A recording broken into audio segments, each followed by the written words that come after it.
5 players to keep an eye on for this month. You mentioned the Napoli number 9, Andy, and that's where we're going to start, Victor Osimhen. Yeah, you have to start with him, really, because his move potentially to the Premier League has been set up for a long time. So he signed a new contract in January, but it was really to do with providing him with a route out of Napoli, because you go back to last summer, this time last year, and Aurelio De Laurentiis, the very hard bargaining president of Napoli, said, look, if you want to talk to us about Osimhen, put your 200 million on the table and then we'll talk about it, which put off everyone apart from Saudi Pro League clubs. You know, even Europe's richest could not go anywhere there. So he signed this new contract in January, which gave him a release clause of 130 million euros. At that point, it brings all the Premier League clubs back into play. But this is before the PSR epiphany, which really changes things. And even PSG, who are very close to getting him, or have been very close to getting him, agreed personal terms with him about 3.5 weeks back. They're saying, well, we don't really want to go up to that release fee. Now, Napoli have got a problem, because obviously they want to please Antonio Conte. I don't know if you guys have noticed, but he likes a little bit of money to back him. That money is going to come from the sale of Victor Osimhen.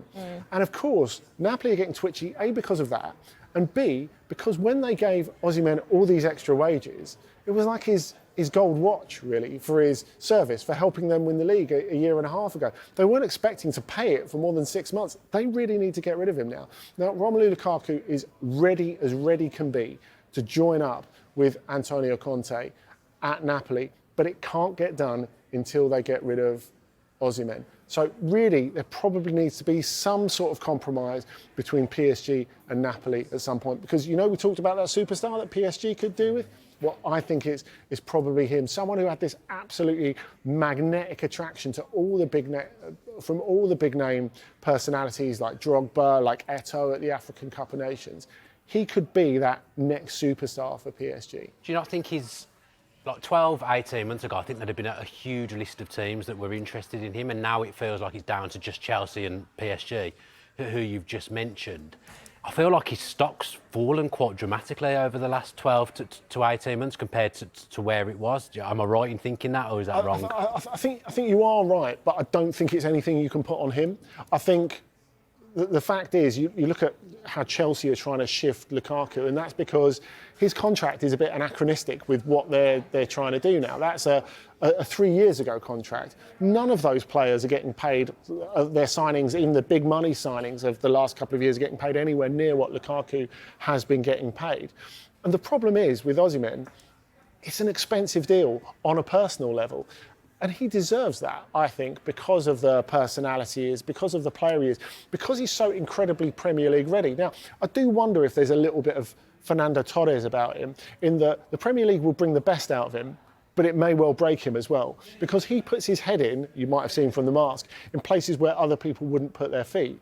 Are you going to get 38 Premier League games a season out of him when he's going full pelt? Because he will kind of attract injuries as well. And whether he ends up at PSG or he ends up at Chelsea, that is going to be an issue. Do you think that would make him maybe favour a PSG move more? Because, you know, they're going to usually win the Ligue 1. They concentrate more on the Champions League and maybe roll him out for the Champions League games and the big games where they could kind of rest him more. Whereas if Chelsea were to buy him, you'd feel like for the money and the wages, they'd have to play him. Yeah, I mean, maybe that's a possibility. I mean, you know, if there's one thing about football in France, you will get kicked playing it, as Neymar found out. You know, people talk about injuries and lifestyle with Neymar.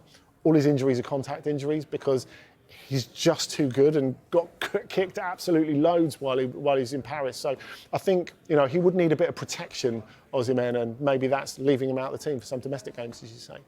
What about, and you mentioned him briefly there, the Romelu Lukaku leaving Chelsea's side of things. It's a case of, you know, he's on those incredibly huge wages that now doesn't fit in with their wage structure at all. So it's about getting him off the books. Yeah, it is. And, you know, Italy's always where he's done his best work. Even though he's carrying an injury for the whole second half of last season, he was pretty good for Roma last campaign. I think Lewis Dunk still has the scars from that Europa League game where Lukaku really gave him the runaround at the Stadio Olimpico. But I think really it's about the relationship between Antonio Conte and between Lukaku. You know, Lukaku's played his best football under him. He got him incredibly fit. With the programme that he had for him, he was unstoppable into maybe even the best number 9 at the world at that point in time. And that's what inspired Chelsea or persuaded Chelsea to pay all that money for him when we go back a couple of years. So look, it's clear that Lukaku is saying no to everything apart from working for Conte. He wants to get the most out of the next couple of years of his career, and he believes that Conte's the man to do it for him. Yeah. What about Federico Chiesa then? This is a really tough one, because I know Dan is an absolutely massive fan of his, and we all are when he's on it. But when is he on it? That's the question. Now, Thiago Motta has already said to him, the new Juventus coach, you're not part of my plans. Juventus know he's got a year left on his contract and just want to get something for him. Now, the latest is that they've dropped the asking price from about 25 million euros to around 15 million euros. Okay, you're thinking bargain there. But from the exploratory talks he's had with Premier League clubs, Chelsea have been connected with him, but he had talks with the people around Spurs, or his people had talks with the people around Spurs last week.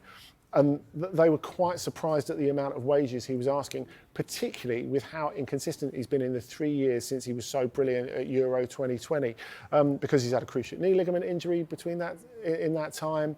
His development has really slowed. And I think you look at the start of this summer, when Roma agreed a fee for him, and he said, well, I'm on holiday, I can't talk at the moment, kind of leaving his options open. So they went, OK, fair enough, we'll go and get someone else. And they went and signed Matthias Soulé, who was a target for Leicester. And they've just got on with the rest of their window. And it kind of feels to me that this window, and maybe to an extent the top level of European football, is leaving Chiesa behind a little bit. A bit like Zaniolo. Yes. Same kind of thing happened, didn't it? I mean, that's a danger. I think you've got to be looking at that for sure. OK, Youssoufa Moukoko. Who, again, talking of contracts that are sort of something from a bygone era, Dortmund were really keen to keep him. Of course, the youngest player in Bundesliga history, the youngest goal scorer in Bundesliga history, at 16 years old. Now 19, broke all sorts of goal scoring records for Dortmund, under 15, under 16 level, for Germany under 21s as well. But has really struggled to develop his game over the last couple of years, even with a coach who was really sympathetic to him in Edin Terzic, the former assistant to Slaven Bilic at West Ham. Now, his agent came out and kicked off last week, Patrick Williams, about he's not had the chance that Dortmund promised him in terms of minutes.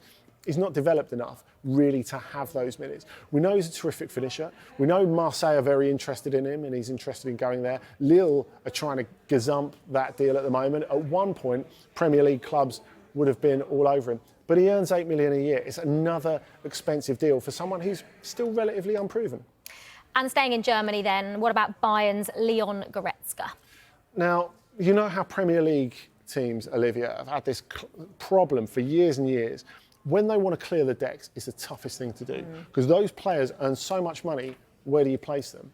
Now, Bayern have operated in a similar space to Manchester City in recent years. So they've gone out and they've not spent 150 million on players, but the wages are absolutely huge. Their wage bill is quite a lot bigger than when Pep Guardiola was in charge at Bayern, for example. But now you have a problem when you want to move on from Goretzka, when you're considering moving on from Joshua Kimmich, although they've started contract talks with him for the first time in a while. It looked like he would leave this summer, but maybe he'll stay. And other ones like Matthias de Ligt, for example, is very, very difficult to get the money back that you want and to get all of those wages off the wage bill, because you're probably asking, in the current climate, the players to abdicate some of those wages.